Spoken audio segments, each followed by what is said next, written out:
Bismillahirrahmanirrahim. Assalamualaikum warahmatullahi wabarakatuh. Alhamdulillahi rabbil alamin. Wa sallallahu ala nabiyyina Muhammad wa ala alihi wa sahbihi ajma'in. Amma ba'd. Jamaah salat maghrib menanti salat isya yang dimuliakan Allah Subhanahu wa taala. Alhamdulillah, thumma alhamdulillah. Puja dan puji syukur senantiasa kita persembahkan kehadirat Allah Subhanahu wa taala atas seluruh nikmat yang Allah berikan, nikmat iman, nikmat Islam, nikmat sehat. Bahkan beberapa hari ini kami sedang merenung satu nikmat Allah Subhanahu wa taala, yaitu nikmat buang hajat. Nikmat buang hajat. Nabi itu kalau keluar dari kamar mandi setelah buang hajat, beliau berkata, alhamdulillahilladzi adhaba annil adha wa afani. Segala puji bagi Allah yang telah menghilangkan penyakit dari tubuhku dan memberikan aku kesehatan, keselamatan. Nabi setelah buang hajat berkata alhamdulillah. Setelah saya amati, diresapi, memang itu nikmat yang luar biasa, Pak. Untuk bisa menggambarkan bagaimana besarnya nikmat buang hajat itu, BAB. Andaikan sekarang ada orang mau ngasih saya Land Cruiser sama rumah mewah, tapi syaratnya nggak bisa BAB, saya nggak mau. Berarti mahal mana itu, Pak? Mahal BAB. Jangankan Land Cruiser, Pak, dunia seisinya ini dengan segala berliannya, isinya, kemewahannya, semuanya dikasih ke saya. Tapi satu nikmat Allah diambil, yaitu nggak bisa BAB. Saya lebih milih bisa BAB tapi nggak punya dunia. Atau di sini mungkin ada yang mau, Pak? Berarti kan nikmat, mohon maaf ya. Berarti nikmat pagi-pagi bangun tidur, minum air segelas, langsung mules, langsung masuk WC, 10 menit keluar, lega, plong. Itu nikmatnya lebih dari dunia dan seisinya. Buktinya apa? Ya, Bapak tuker aja kalau mau. Kalau ada yang mau nanti saya carikan. Tapi terkadang kita sulit bersyukur karena kita mempersempit makna nikmat Allah. Nikmat Allah diartikan limpahan harta, jabatan. Padahal bisa buang hajat dengan lancar, itu nikmat yang luar biasa. Apalagi kalau kita bayangkan, naudzubillah, semoga yang hadir di sini diberikan Allah kesehatan sampai akhir hayat. Sampai ada orang di rumah sakit harus dibelek perutnya, dipasangkan selang demi bisa mengeluarkan kotorannya. Ya, luar biasa. Maka benar shadaqah Rasulullah yang mengajarkan kita begitu keluar dari kamar mandi, alhamdulillah alladzi adhaba annil adha wa afani. Segala puji bagi Allah yang telah menghilangkan penyakit itu, ya, dan wa afani, dan memberikan kita kesehatan wal afiat. Salawat beriring salam tercurahkan kepada uswatun hasanah, nabi terbaik, contoh terbaik dalam hidup kita, Nabiyuna Muhammad sallallahu alaihi wasallam.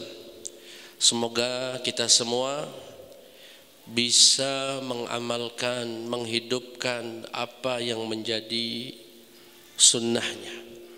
Dan kelak insyaallah dengan kekurangan kita masing-masing,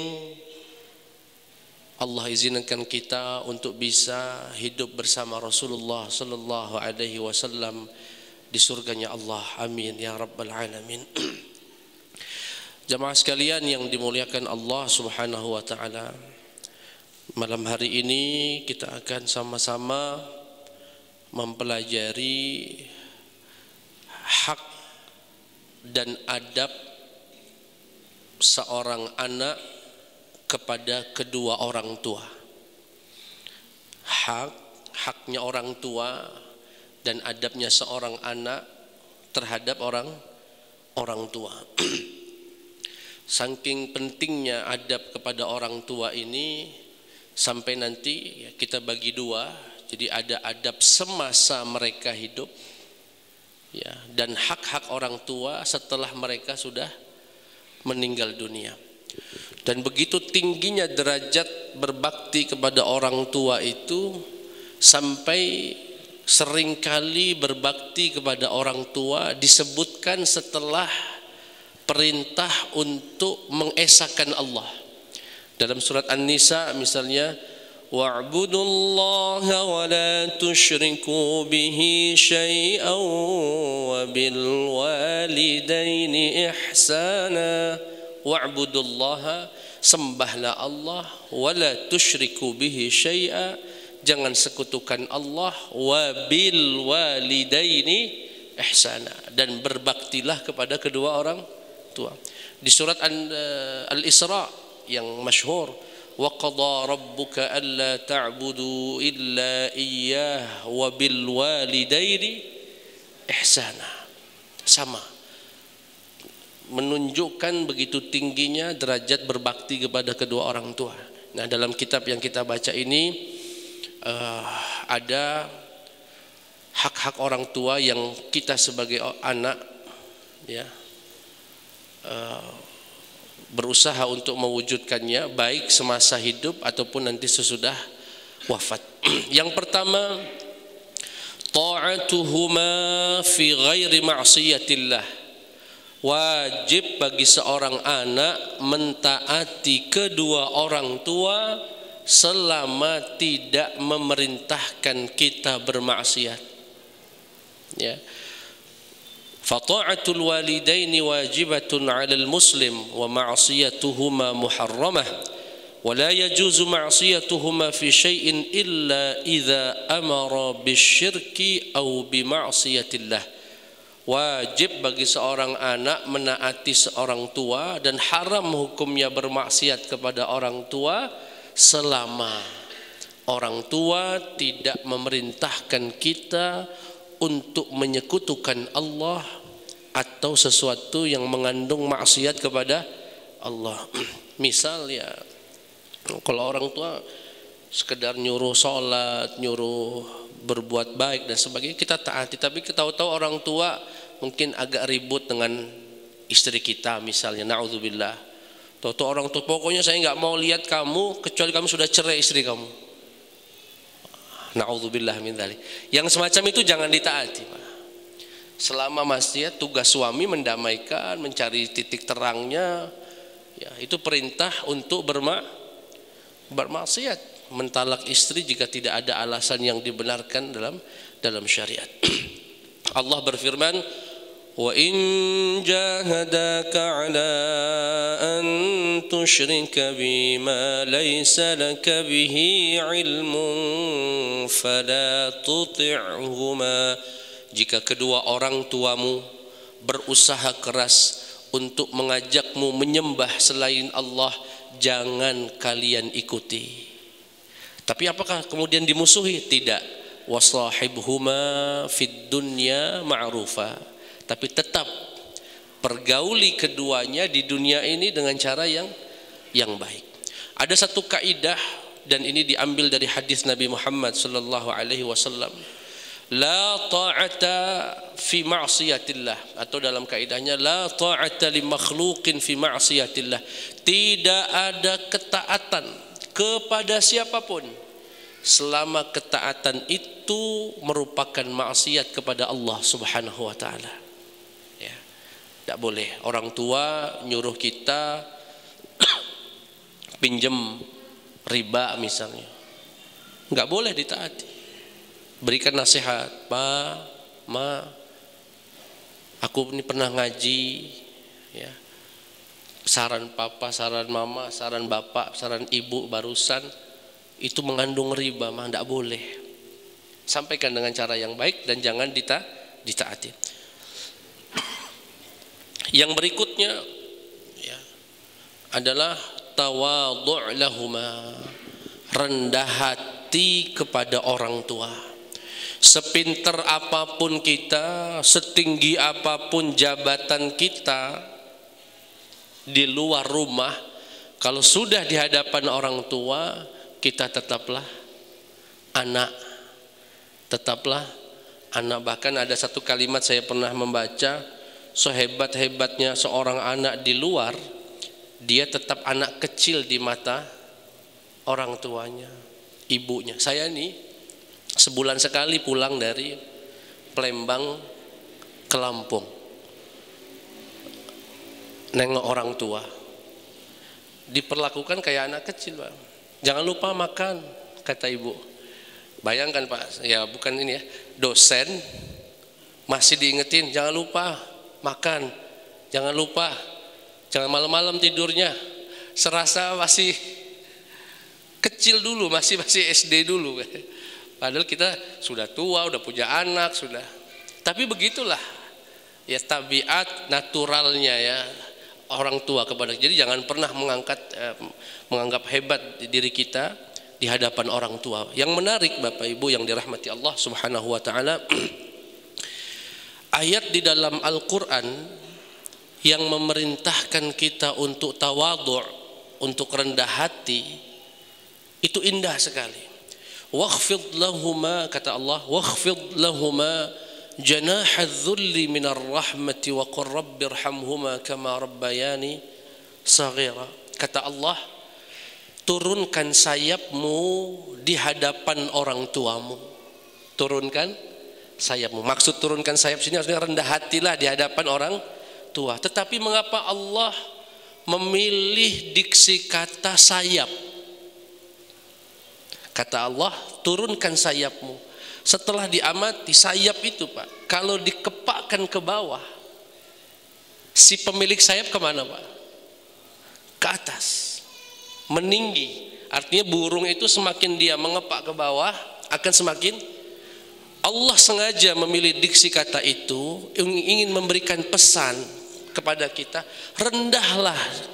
rendahkanlah hatimu, dirimu di hadapan orang tua. Sejatinya kamu sedang meninggi Pak, sedang diangkat derajatnya oleh Allah Subhanahu wa ta'ala, seperti sayap yang dikepakkan ke bawah meninggikan burung itu untuk terbang ke angkasa.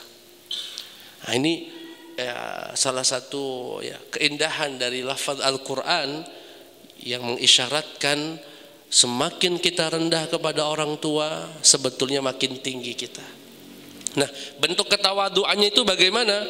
Misalnya bi'adam raf'is saut, jangan ngangkat suara di hadapan orang tua. Adamul masyi amamahuma, jangan berjalan di depannya kecuali dengan izin. Ya. Kemudian jangan masuk tempat rumah atau masjid, kebetulan kita sedang sama orang tua, kita mendahului orang tua. Kita tunggu sampai orang tua masuk baru kita ikut masuk. Begitupun keluar, ketika kita keluar bareng dengan orang tua, dahulukan orang tua. Dan lain sebagainya, ya, dan lain sebagainya. Yang berikutnya isti'dzanuhuma qabla safar. Berpamitan kepada orang tua sebelum safar. Sebelum safar. Ini hadisnya cukup banyak, saya bacakan salah satunya saja. Waqad ata rajulun ilan nabi, datang seorang laki-laki ke Nabi Muhammad sallallahu alaihi wasallam berkata, ya Rasulullah, ujahid, ya Rasulullah, aku ingin bergabung dengan pasukan berjihad bersamamu. Apa kata Nabi Muhammad sallallahu alaihi wasallam? Alaka abawan, apakah kamu punya bapak dan ibu? Qala na'am, iya ya Rasulullah. Fa fihima fajahid, maka berjihadlah dalam berbakti kepada kedua orang tuanya. Dalam riwayat yang lain, seorang laki-laki datang ke Nabi Muhammad sallallahu alaihi wasallam berkata, ya Rasulullah, ji'tu ubayyi'uka 'alal hijrah. Ya Rasulullah, aku datang untuk berbaiat ingin hijrah bersamamu. Wa taraktu abawayya yabkiyan, dan kutinggalkan kedua orang tuaku menangis karena aku ingin pergi bersamamu. Apa kata Nabi Muhammad sallallahu alaihi wasallam? Irji' alaihima fa adhikhuma kama abkaitahuma. Pulang kamu, senyumkan kedua orang tuamu sebagaimana kamu baru saja membuat mereka berdua menangis. Artinya tidak boleh safar. Ini padahal safarnya untuk jihad, apalagi cuma sekedar safar jalan-jalan. Ya, saya sering mendengar kalimat orang itu katanya semakin tua semakin sensitif, Pak ya. Orang tua itu semakin lembut, hatinya makin mudah tersinggung dan lain sebagainya. Saya tidak terbayang misal ada di antara kita jalan-jalan misalnya ke Malaysia misalnya, atau jalan-jalan ke Lombok, bawa anak, bawa istri, nggak pamit sama orang tua. Kemudian jalan-jalan ke pantai di sana misalnya, ngupload foto, dibuatlah di status WhatsApp-nya. Tetangga emaknya ngelihat, lagi ke Malaysia, ini lagi ke Lombok dia. Ketemu emaknya lagi beli sayur, Bu, anaknya lagi ke Malaysia ya, lagi ke Lombok ya. Loh, nggak tahu. Saya lihat kok ini di. Kira-kira perasaannya apa itu, Pak? Perasaan orang tua anaknya safar, justru taunya dari orang lain. Nah, ini menjadi adab seorang muslim kepada orang tua sebelum ia melakukan safar, apalagi di tengah kemajuan teknologi gampang, tinggal kirim WhatsApp, ya, tidak ada alasan untuk tidak berpamitan dengan orang tua. Mau umroh, mau haji, mau jalan-jalan, mau kemana, upayakan bisa berpamitan, izin kepada kedua orang tua. Yang berikutnya, haknya orang tua adalah berbuat baik kepada orang-orang yang disenangi orang tua. Ya, orang tua kita punya kawan, punya saudara, punya kerabat, punya teman. Ya, kalau kita kebetulan bertemu dengan orang-orang dekat dari orang tua kita tadi, salah satu cara berbakti kita kepada mereka adalah dengan berbuat baik kepada orang-orang tersebut. Ya, orang-orang tersebut. Yang terakhir atau sebelum terakhir, ya, ini semasa hidup, adamu syatmihima au tasabbub fi dzalik, dilarang mencaci maki orang tua. Dilarang mencaci maki orang tua. Ini larangan ini juga membuat sahabat sempat bingung. Memang ada anak mencaci maki orang tua. Ya, ketika Nabi SAW bersabda, minal kaba'iri syatmur rajuli walidayh, di antara dosa besar adalah seorang yang mencaci maki kedua orang tuanya. Para sahabat bertanya, ya Rasulullah, wa hal yashtumur rajulu walidayh? Memang ada di dunia ini anak-anak yang mencaci maki orang tuanya? Kata Nabi, ada. Naam. Yasubbu abar rajul fayasubbu abah wa yasubbu ummahu fayasubbu ummahu.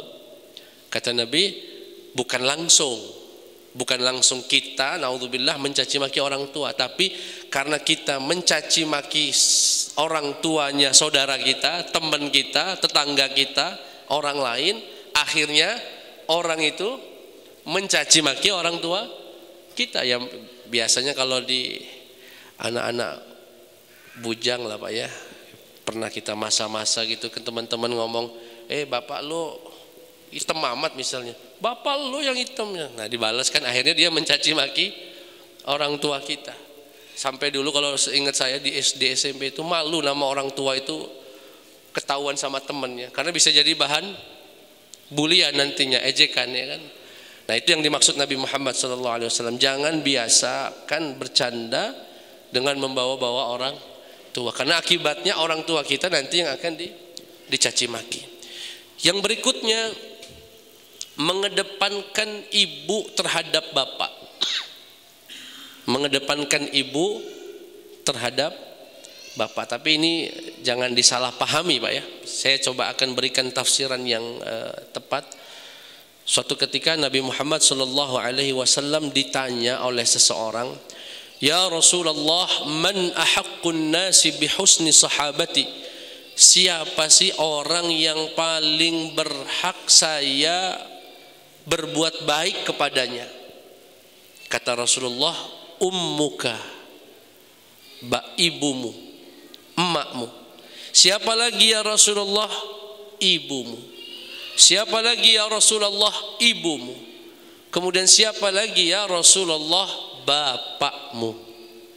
Nah, di sini Bapak Ibu, saya akan berikan sedikit tafsiran yang dimaksud Nabi. Jadi yang dimaksud ibu, apa sampai ada ini ya, ibu kaulah wanita yang mulia, derajatmu 3 tingkat dibanding ayah. Apa yang dimaksud ibu itu lebih dari, bukan dari sisi ketaatan Pak ya. Kalau ketaatan maka bapak dikedepankan dari ibu. Misal terjadi diskusi antara keluarga, bapak punya pendapat A, ibu punya pendapat B, dua-duanya pendapat tidak ada yang menyalahi agama, maka pada poin itu anak ikut siapa? Ikut bapak. Ikut bapak. Jadi bukan dengan alasan tapi kan ibu 3 tingkat dibanding ayah. Bukan itu maknanya. Kalau dari sisi ketaatan, maka taat kepada bapak dikedepankan daripada taat kepada ibu. Kenapa? Ya karena ibunya juga wajib taat sama bapak. Ibunya sendiri wajib taat kepada si. Lalu apa makna ibu lebih tinggi atau 3 tingkat dibanding ayah? Dari sisi perhatian. Kita memberikan perhatian kepada ibu lebih daripada kepada bapak. Mohon maaf Pak ya, enggak WA sebulan ke bapak, enggak dicari Pak. Bapak kita enggak WA nih sebulan, papa apa kabarnya? Enggak ada nanya-nanya, kamu kenapa enggak. Tapi kalau ibu enggak di WA 2 hari aja, kamu kemana aja. Jadi kalau WA ke ibu itu anggaplah seminggu 3 kali, ke bapak sekali aja cukup. Itu yang dimaksud dengan ibu itu lebih ingin ya mohon maaf kalau ketemu, ya saya praktikkanlah di rumah, jarang ketemu orang tua, sebulan sekalinya ketemu, ya kalau sama ibu bisa nyelendot, bisa macam-macam, bisa disuapin, bisa. Tapi kalau sama bapak, kadang-kadang kita WA, kalau sama ibu pertanyaannya sedikit, jawabannya panjang Pak ya, cerita kita dengan ibu. Jadi kalau sama bapak cukup, apa kabarnya Pak? Alhamdulillah sehat. Sudah, titik. Memang begitu, itu karakternya bapak, itu begitu. Jadi poinnya adalah ibu lebih 3 tingkat dibanding ayah. Perhatian kita kepada ibu lebih daripada kepada ayah. Ini saya yakin sudah jadi bapak semua ya Pak ya. Kita sudah merasakan bagaimana punya anak, di mana anak itu harus lebih perhatian. Kadang-kadang kita mau beliin hadiah saja, orang bapak ngomong udah beli buat mama aja, beliin aja buat mama aja katanya. Sedangkan kalau dari sisi ketaatan, sekali lagi kalau dari sisi ketaatan, maka kepada ayah itu di atas daripada ibu, karena dia bapak adalah kepala daripada rumah tangga. Baik jamaah sekalian yang dimuliakan Allah Subhanahu wa taala. Yang berikutnya adalah hak orang tua setelah orang tua meninggal dunia. Ketika orang tua ya sudah meninggal dunia, yang pertama ya adalah al-istighfar lahuma. Mendoakan, memintakan ampunan untuk orang tua. Disebutkan dalam hadis Nabi Muhammad sallallahu alaihi wasallam bahwasanya orang tua mendapatkan kucuran nikmat, kucuran rahmat dari Allah Subhanahu wa taala di alam barzakh. Kemudian mereka bertanya kepada malaikat, "Wahai malaikat, ini dari mana? Kok nikmat sekali? Sering sekali dapat kucuran nikmat ini." Malaikat menjawab, "Istighfaru waladik." Itu dari istighfar anak-anakmu setiap ba'da salat. Setiap hari mereka membaca, "Rabbighfirli wa liwalidayya warhamhuma kama rabbayani shaghira." Alangkah nikmatnya Pak, kita meninggal dunia punya anak, tiap ba'da salat membacakan doa Rabbighfirli wa liwalidayya warhamhuma kama rabbayani shaghira. Nah, ini hak orang tua yang pertama. Setelah wafat adalah mendapatkan doa dan istighfar dari kedua orang tua. Yang berikutnya infadhu ahdihima, ya, melanjutkan kebiasaan baik orang tua. Sebagai bentuk ketaatan kita kepada orang tua yang sudah meninggal, melanjutkan kebaikan. Saya sekitar 1 tahun lalu mengisi pengajian di rumah seseorang di daerah Palembang, di Lemabang, di Kebon Baru sana. Orang Sulawesi, orang Bugis. Sampainya di sana, saya lihat kok udah tua-tua semua Pak. Yang hadir tuh umur 70, 80, sedangkan yang undang saya ini baru umur 40-an. Pas disambutannya saya baru paham, rupanya ini pengajian sudah dibuat sejak tahun 50-an Pak. Pengajian di rumah itu. Saya tanya sama yang ini sudah lama sekali. Iya, ini kebiasaan bapak saya dulu. Bapak saya dulu tiap bulan buat pengajian di rumah untuk lingkungan. Nah sekarang bapak sudah meninggal, saya ngelanjutinnya. Ini yang makanya Ustaz lihat tua-tua semua. Ini teman bapak semua nih Ustaz. Oh iya, pantesan kok tua-tua semua. Rupanya kawan-kawannya. Nah ini salah satu cara berbakti anak kepada orang tua setelah meninggal dunia adalah melanjutkan kebiasaan baik orang tua. Misalnya orang tua rutin berbagi kepada ponaannya, misalnya membayarkan sekolahnya dan sebagainya. Begitu orang tua meninggal, kita coba cari tahu siapa yang dulu jadi tanggungannya orang tua. Ya, saya juga punya tetangga di Palembang, itu orang tuanya punya kebiasaan ngisi token listrik masjid. Jadi masjid itu nggak pernah namanya bunyi tet kecuali langsung diisi oleh salah satu jamaahnya. Sekarang bapak itu sudah meninggal dunia, anaknya melanjutkan. Masya Allah, bahagia orang tuanya di alam barzakh, tahu amal solehnya masih dilanjutkan oleh anak-anaknya. Yang berikutnya ikramu sadiqihima, memuliakan yang dulu menjadi kawannya bapak, menjadi kawannya orang tua kita, ya. Jadi misal, dan ini dicontohkan oleh Nabi Muhammad sallallahu alaihi wasallam. Nabi dulu kalau hari raya Idul Adha, setelah nyembelih kambing banyak begitu, beliau akan ngambil bagian tertentu, kemudian menghitungnya, kemudian membagikannya dan dititipkan kepada panitianya, kepada sahabat, tolong dibagikan ini, kirimkan si fulan, ada daftar namanya. Ketika ditanya ini siapa ya Rasulullah? Ini kawannya almarhumah istri saya Khadijah.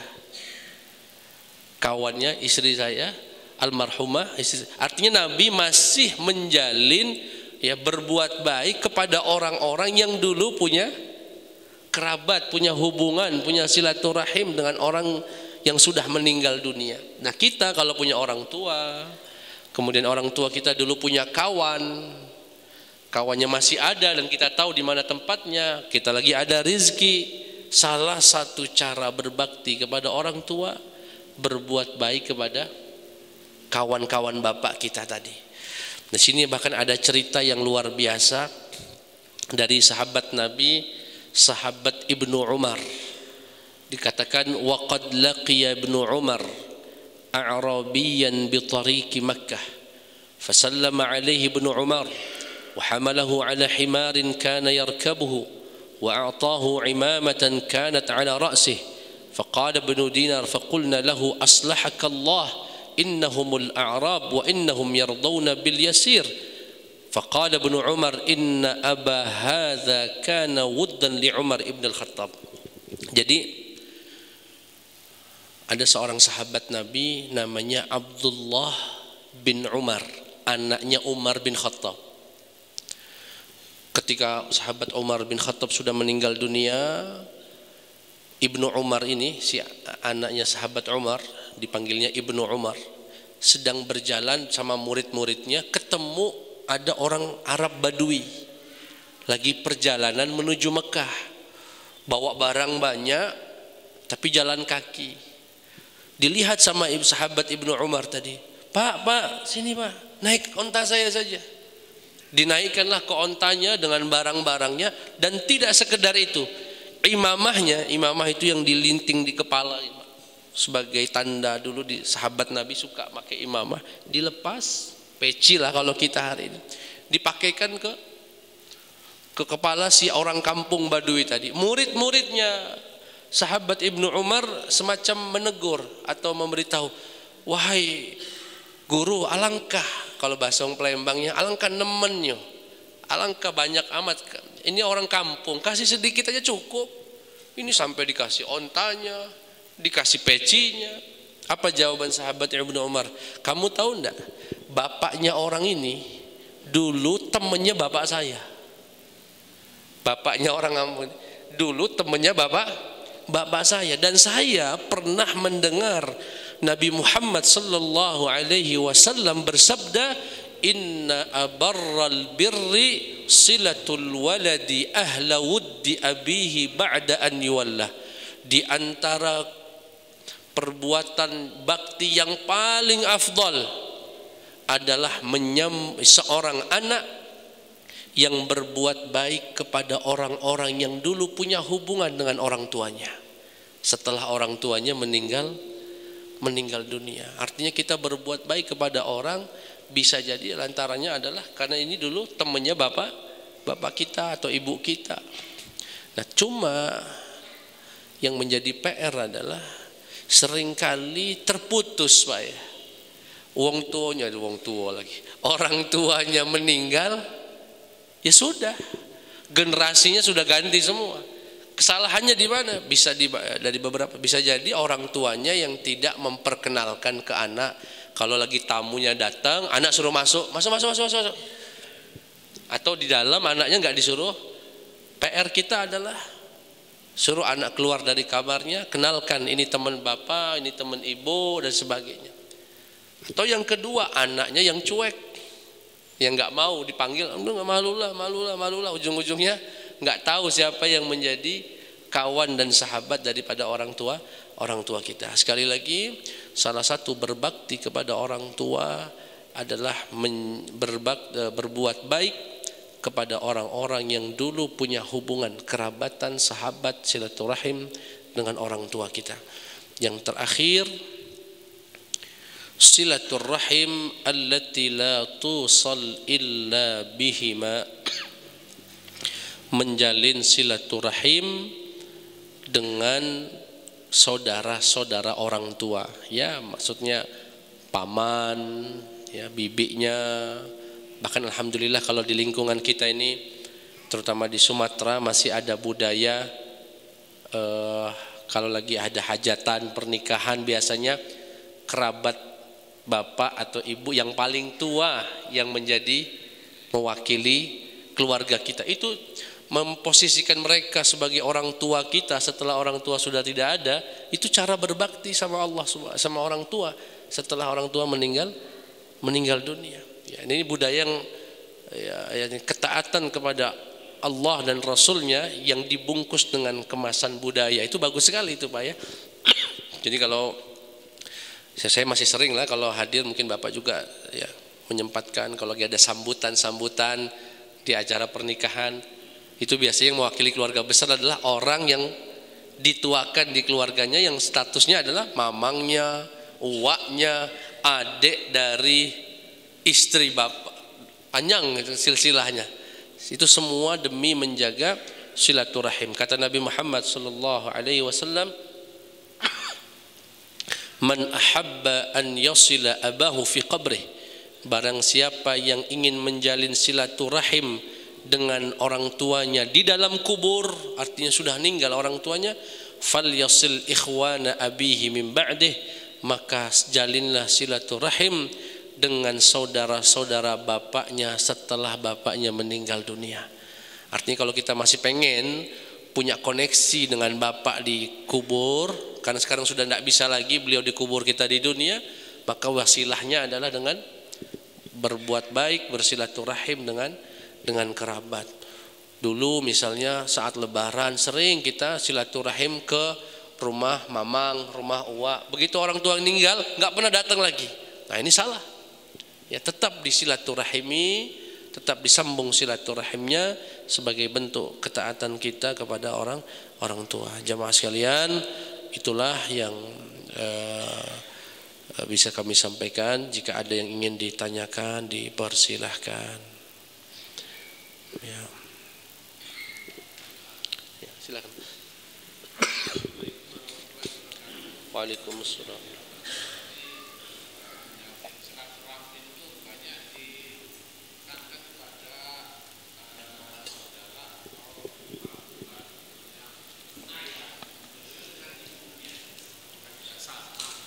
Posisinya untuk menjalin silaturahmi antara bapak ayah dan saudara ibunya, apakah ibu juga itu tadi sering ke ayah terus? Makasih Ustaz. Assalamualaikum warahmatullahi wabarakatuh. Ya. Apakah menjalin silaturahim dengan kerabat, sahabat daripada ibunya juga sama dengan sama ya. Kenapa tadi sebutnya bapak, hadisnya bunyinya bapak terus Pak? Karena identik biasanya temennya ibu itu ya ibu-ibu. Dan kita jarang berinteraksi dengan dari ibu-ibu. Tetapi tidak ada larangan kalaupun menyambung silaturahim dengan mereka ya disambung. Ya. Jadi tidak ada masalah. Bahkan 3 kali lipat dibanding ayah, itu termasuk maknanya perhatian kepada semua yang punya hubungan dengan ibu kita ya.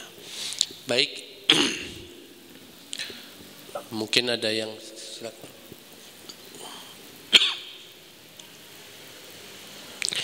Tadi ada beberapa poin sebetulnya kami pilih-pilih ya.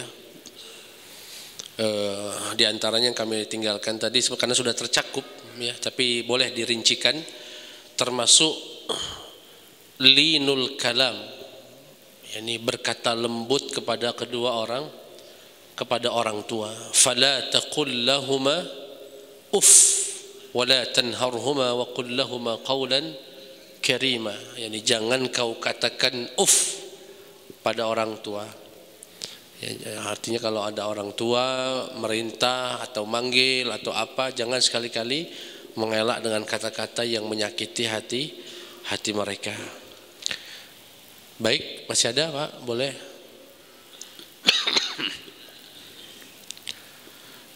Boleh di luar materi juga boleh mungkin. Ustaz, nambah lagi tadi terkait dengan berbakti pada orang tua. Seandainya kalau sudah berkeluarga, seorang istri, bagaimana cara mengabdi atau memuliakan orang tuanya? Kan harus seizin suami terlebih dahulu, atau bagaimana kalau suami nggak setuju, itu gimana? Assalamualaikum warahmatullahi wabarakatuh. Waalaikumsalam warahmatullahi wabarakatuh. Soal trik Pak ya. Jadi baiknya suami dan istri ketika menikah, suami memberikan izin yang sifatnya umum. Misalnya, Dek, kapan kamu mau nengok orang tua? Aku lagi nggak ada, silakan. Jadi nggak perlu nanti setiap mau harus lapor, kadang-kadang nggak dibalas, padahal orang tua sudah, naudzubillah, sudah kejang-kejang, sudah sakratul maut. Enggak. Maka itu pentingnya manajemen keluarga. Suami memberi izin kepada istri umum sejak awal. Saya praktikkan itu kepada istri. Pokoknya kamu kalau mau nengok orang tua kapan saja, saya lagi nggak ada, kamu bisa silahkan. Ya, ajak siapa misalnya sebagai mahramnya, ya berangkat. Dah. Tapi selama ini alhamdulillah selalu bisa kita dampingi. Ya. Itu mengantisipasi agar jangan sampai wanita keluar dari rumahnya, termasuk ya mungkin belanja di pasar. Jangan setiap mau belanja pamit terus, suaminya kerja sebulan sekali pulang ke rumah, susah. Ya. Dan lain sebagainya. Ngantar anak sekolah, anak mau dijemput, mau keluar rumah, pamit lagi sama istri. Nah, itu berikan izin yang sifatnya umum, tapi terukur. Ya. Itu biar istri tidak melanggar daripada izin kepada suaminya. Baik, jamaah sekalian yang dimuliakan Allah, saya akhiri. Semoga yang hadir pada kesempatan ini, jika orang tuanya masih hidup, Allah panjangkan umurnya dalam kesehatan, dalam keberkahan, dalam ketaatan, dan semoga kita menjadi sebab bahagianya orang tua kita dunia dan akhirat. Bagi kedua orang tua kita yang sudah wafat, semoga Allah tempatkan di taman surganya Allah Subhanahu wa taala fi raudhatin min riyadil jannah. Amin ya rabbal alamin. Kita tutup dengan doa kafaratul majlis. Subhanakallahumma wa bihamdika asyhadu an la ilaha illa anta astaghfiruka wa atubu ilaik. Wassalamu alaikum warahmatullahi wabarakatuh. Kisah inspiratif, hukum Islam, adab seorang muslim, tata cara beribadah, amalan kehidupan, motivasi sukses dan cara bisnis, parenting Islam dan Samawa.